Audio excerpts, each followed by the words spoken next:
Welcome back. I've kind of been looking forward to saying this. In half an hour, find out the truth about giant squids. But before that, let's talk. He's already laughing, my guest in the studio. It's young Bob, Thomas Moffit, 17-year-old political campaigner who always balks when I say he's Britain's answer to Charlie Kirk, the tragically assassinated leader of the Turning Point organisation. But Bob, or Thomas, is really just that.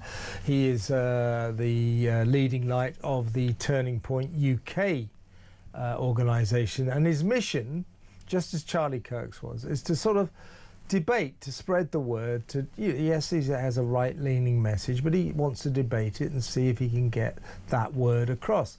Charlie used to like to tour American university campuses, you know, to get the students thinking and talking very successfully, until, of course, at Sun Valley University in Utah, he was so tragically assassinated. Now, Charlie's equivalent here is Thomas Moffit, who calls himself Young Bob. He's just begun to go to a few university campuses, but plans a national tour very soon, in the manner of Charlie Kirk, only doing it here in Britain. Already, though, Paul Thomas has been confronted with the kind of intolerance that I think he's probably campaigning against.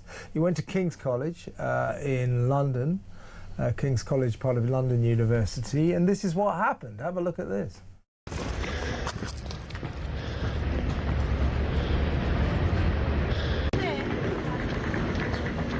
Great, I love the baked bean juice all up my nice coat. The president of the Socialist Workers' Party in KCL, and one of the students who originally baked bean me in the face approached me as I was packing up my stand, threw baked beans at my face, ran away like the cowards like they are.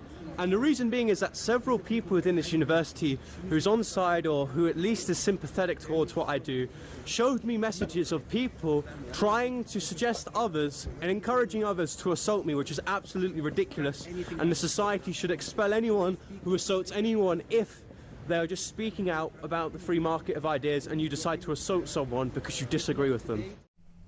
So, baked beaning you, I hope they don't actually hurl the can at you. They just sort of chuck the beans in your face. Is that right? Well, there have been two occasions when they've done it. The first occasion was when I was reporting on a demonstration and they threw the can at my face. And the second occasion, they just threw the contents in the can. Now, like I said in the video, and we've done universities before, as soon as you set up a stand offering to debate with people, what's the immediate instinct reaction of the left? They try to organise a campaign pretty quickly to ensure that those things don't happen. So last time at London School of Economics, a bunch of communists came up, organised a demonstration and started chanting things against the founder of Charlie Kirk. And on this occasion, they decided, as we're packing up, to hurl baked beans at my face, which I think is very trivial, considering that the socialists go on about how their ideas are going to improve people's quality of life and they're wasting food like that. Well, there's that. I mean, it's also an extremely uncouth and thuggish thing to do, and actually an act of violence.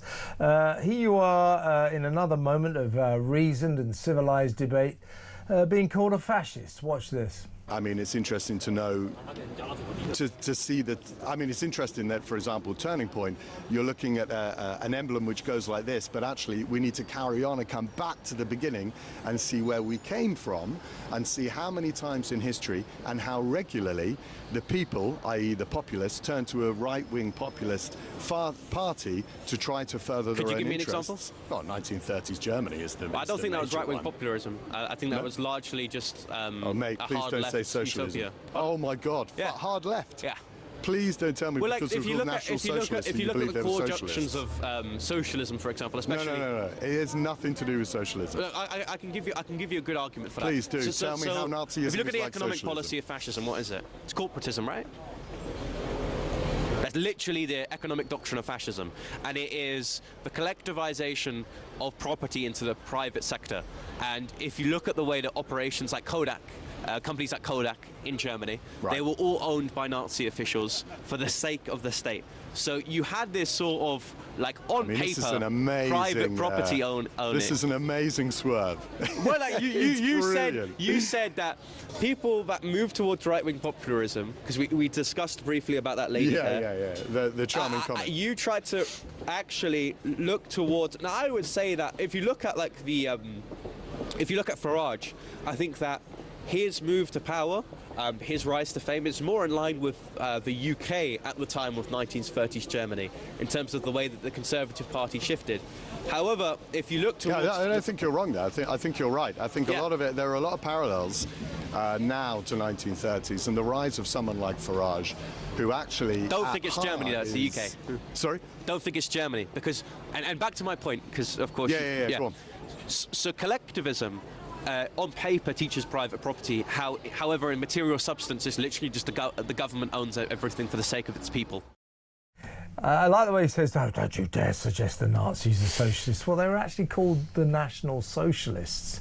And you're right, Thomas, the Nazism, fascism, if you look at it, they're actually kind of left-wing philosophies. But I think, to be fair, that's what you're looking for. That was a civilized debate. I liked that. I mean, I know you two didn't see eye to eye, but I assume as you go around the country, that's what you're looking for, people to come up and at least talk to you in a civilized way. Yeah, so like I said, the way they're organised is given an hour, they'll start protesting against us. But we have this sort of Goldilocks zone of just after we set out, we actually have people that are interested in discussion.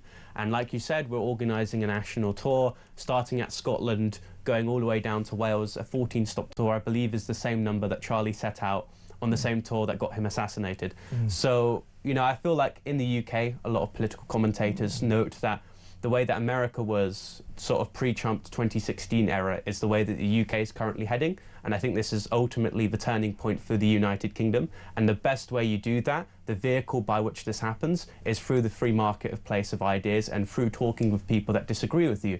As soon as you do that, students who traditionally underground, especially at universities in London, there have been cases at KCL where you've had underground left-leaning organisations like Antifa go on campus and disturb conservative speaking events. So as soon as they notice that turning point are at their universities, they'll want to set up chapters, they want to get involved, they want to invite us on universities. We're already having discussions of that calibre whilst we do stands in London. So I think that my campaign of reaching out the hand to young people is going to be incredibly successful and beneficial towards the parties that are electorally viable in each area of the United Kingdom that we tour at. Yes, and I mean, how many universities will you be going to on this tour, do you think? So it's a 14-stop tour. We haven't really roughed out all of the details. A lot of the times it's also just protesting universities, so we're in discussions with students to invite us on. However, many student unions, quite flattered by the way I talk about them, because I can appreciate that they don't want to be in scandal, and they do manage most of the time our presence quite properly. However, a lot of the times they are very scared of our branding for whatever reason. I think Charlie Kirk, as a representation of our organisation, because we're always going to be linked to that great man, was incredibly moderate when it comes to his conservative policies, and some certain tribes on the internet always used to critique him on how moderate he was with people, because he was talking with people that completely were in opposition with his ideas. And what exactly is your mission? What are you trying to achieve with this? So there was a recent YouGov poll that discovered that 18 to 24-year-olds were en masse going to vote for the Green Party. Eco-populism is largely an idea which resonates with young people. And the reason why that is because the Greens are the only political party at the moment, in my eyes, that are actually talking about young people, I think, in the wrong way. I think they're not economists. If you look at their economic policies, they're mostly not afforded for. I think socialism is just going to lead this country in a toilet.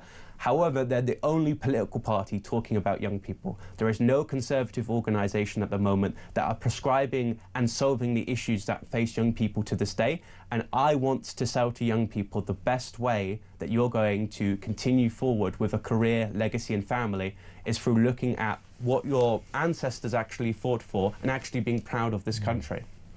When's your 18th birthday? The 15th of July. I still got... 15th I'm still quite young for a 17-year-old. He's a young 17-year-old. What do you think about that guy that you just had a discussion with? I think that's exactly what you're trying to do. I mean, you're not demanding that everybody agrees with you. You're trying to open the table for seasoned and civilized debate. What do you think about the people who respond to your invitation to discuss ideas, to debate political concepts, who respond to that by running up to you and chucking beans in your face? It demonstrates their insecurities within themselves. I think that the left, atheism, communism, all these ideas idolize the self. And when you do that, you reflect your own insecurities onto other people. I think that these are broken people. I honestly think that if you want to waste your time going to the shops, buying baked beans and throwing them at me, you have an incredibly upset life, and I would really advocate for you to better it through actually engaging with our ideas. And I think if you're intellectually honest, you'll come towards and gravitate towards the ideas that I push, because I mostly disciple young women and young men into what I'd preferably have as Christianity.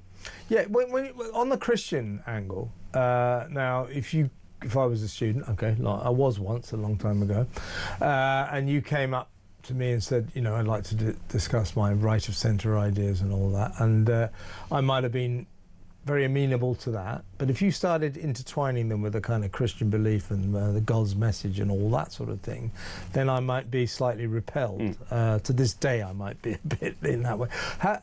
Are you that bothered by the Christian side of what you're trying to do, the religious aspect of it? I take the Charlie Kirk approach. It seems like he never really directly spoke about Christianity. Yeah, I think that if you saw his discussions, especially on transgenderism, people would ask him, are you influenced in any way, or are you going to give me the argument from the Christian side of things? And he said, no, but I'm convicted to believe in these certain ideas, and I find ways outside of my religion to kind of pursue them. And I think that, yes, if you look on people on the street who condemn everyone to hell, that's an incredibly ineffective way of conveying anyone's message, and I would condemn those people for that sort of methodology, especially considering that America, the reason why they're so successful with the Republican Party is because they have an evangelical Bible Belt to express their ideas through. In the UK, it's a bit different. People just like their country and want to conserve it. So the religious aspect of what you do is more Christianity as a value system, a belief system. Christianity supplies the values that inform your belief system, and while you may devoutly believe in God and Jesus and the Bible and all that, that isn't what you're going to impose on people.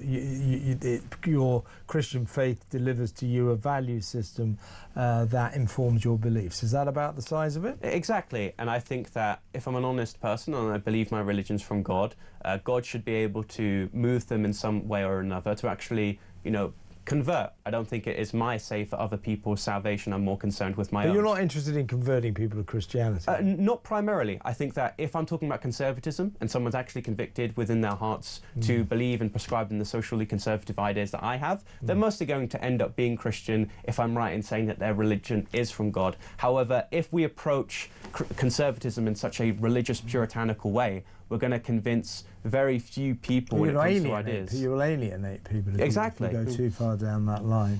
Well, fascinating. Well, when does your tour of the campuses start? Well, we're hoping to start towards the end of January, and then kind of finishing off. It should be very interesting. And I'm assuming that a lot of the times whenever something happens, we'll probably cover it on your show or another at all. Well, you're always welcome here. You must do this. Come live to us from one of your campuses. Can you classify baked beans as one of your 5 a day? I mean, are they in any way, these people who attack you, are they helping with your nutrition? I would rather say that they're actually helping with our culture, because this isn't the first time I've had food hurled. Do you like baked beans? No, it's that, you know, I had eggs chucked at me on one occasion on the street, and now I've had beans, so I'm suspecting we're going down the list of an all-day breakfast, so it's actually contributing to British culture. Do you like baked beans, though? they're all right. I wouldn't say it's like one of those foods where it's But like, you prefer them on a plate. exactly, not on my clothes.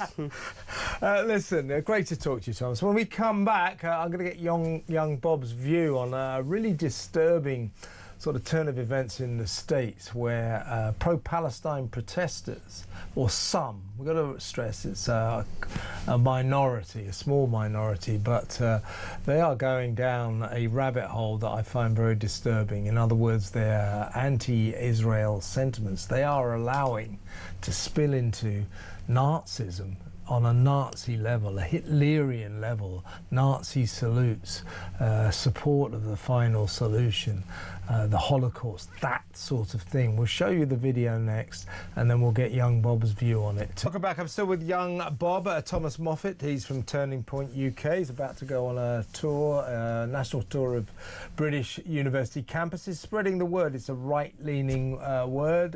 He is the British equivalent of Charlie Kirk, who was, of course, so tragically assassinated at Sun Valley University in Utah a couple of months back, and he's going to do the same here. Now, I want to discuss with him, and now in terms of pro-Palestine supporters, you know, they've got every right to hold that view, and I want to stress, we're going to play you a video in a little while. It's a compilation of demonstrations and protests over in America. It's compiled by an organisation called Canary Mission, and that is a reference, an analogy, if you like, to that expression, canary in a coal mine. So in the old days, in order to check poison gas, poison fumes in coal mines, they'd take a canary down. And if the canary died, poor little thing, then they wouldn't go down. So this is a way of checking, shall we say, the poisonous atmosphere in America, particularly towards anti-Semitism. So in a little while we'll play you this video. It's a compilation of videos. We're a little late with it. I'll tell you why. We're trying to edit out the profuse swearing in it. But just to set the scene, we'll have a little chat about it now, Thomas. It's this. It's very important to stress this. This is the vast majority of pro-Palestinian supporters do not let their opposition to Israel spill over into extreme anti-Semitism. I think they can be rather vehemently anti-Israel. And I think a lot sometimes that veers on anti-Semitism. These people that we're going to show you in a second, they have spilled over into really, really extreme anti-Semitism on a Nazi level. Right, we're ready now, Thomas, so watch this and then we'll get your reaction, and everybody watch this, and for those who can't see it, I think you can hear it, but I'll explain straight away afterwards. Have a look at this. Oh, Hitler. I want everyone to know how much I Zionist.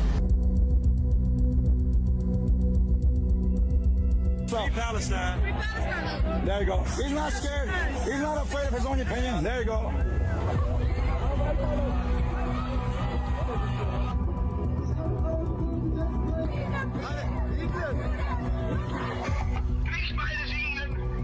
Free Palestine. Free Palestine!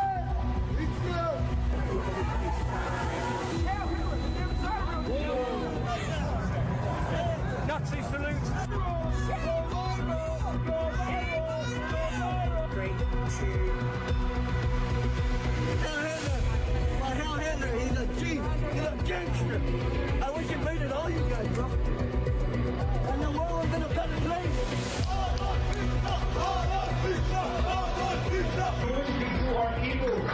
I think Hitler was onto something. Oh, there we go.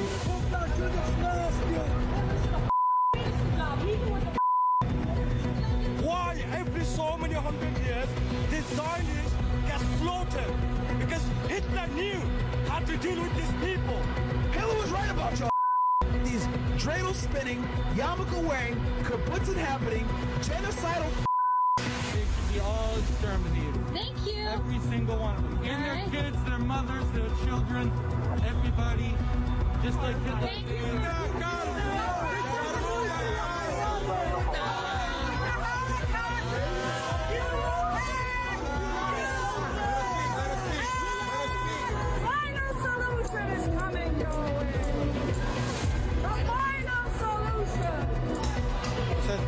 is gathering all the Zionists for the final solution. Go back to the office! You need a big office, that's what you need!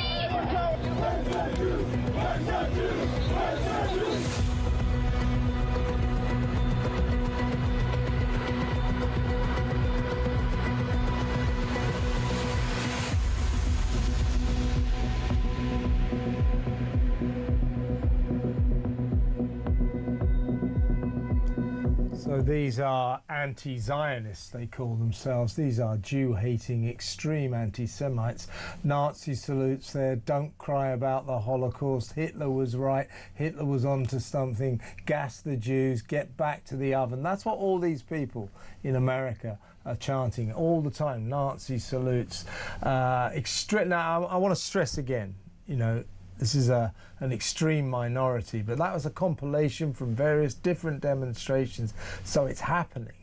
And I find that, Thomas, extraordinary and seriously disturbing. Yeah, so there is a small contagion, a fringe, especially on the internet and on the activist community, that because they have, and again, like you said, we can't generalize everyone in terms of holding them to account with what certain people have done. Of course not. I want to stress that as a because really we're in the West, where everyone's marching about Palestine, and I largely prescribe it to the fact that it's the white saviour complex. However, because we have on the scene a very much dissident position when it comes to Israel, people then conflate other people's critiques and also inflammatory remarks towards the Jews and align themselves with that position. So they see Hitler and they idolize him because they have such a hate and resentment for the Jewish people. And it seems ironic that these people are talking about a humanitarian mission when they're idolizing a man who committed the biggest atrocities throughout human history. So it could be down to the horseshoe sort of theory of politics, that when you become so extreme, you kind of meet back to the people who are in opposition with your beliefs. However, I largely think when you give people the opportunity to be anti-Semitic, they will take that ground. And where we should give accountability for other people who are part of the same organisation but aren't saying these things. However, they're facilitating the atmosphere in order for people to say these things. You know, we see in Britain, don't we? I mean, I've been to several of these pro-Palestinian marches, not to participate, but to observe in my capacity as a journalist. And, you know, you see the jihad and from the river to the sea. And we heard a lot of free Palestine there, free Palestine. When will Palestine be free from the river to the sea and all that? And even in those marches, they're pretty extreme.